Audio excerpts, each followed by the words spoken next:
કોઈ પણ પાર્ટી હોય, લગ્નની પાર્ટી હોય, કોઈ ફંક્શન હોય, બર્થડે પાર્ટી હોય, વોટ એવર કોઈ પણ હોય, એ પાર્ટીની અંદર જઈ અને સરસ મજાનો ડાન્સ ચાલતો હોય ને બધા અલગ અલગ રીતે પોતાની મસ્તીમાં ડાન્સ કરતા હોય, અને એવા સમયની અંદર તમને નથી ગમતું એ ગીત, એ મ્યુઝિક વાગે ને અને આપણા પગ ઊભા રહી જાય ને એટલે આપણને ગુસ્સો આવે.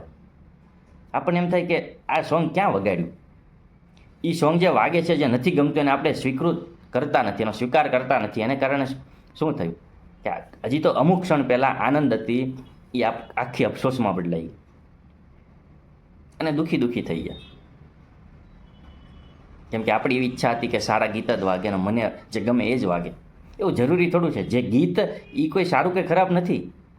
તમને નથી ગમતું પણ આ ગીત સાંભળીને ખુરશીમાં બેઠેલો વ્યક્તિ ઊભો થઈને ડાન્સ કરવા માંડે તો એની માટે એ સારું છે.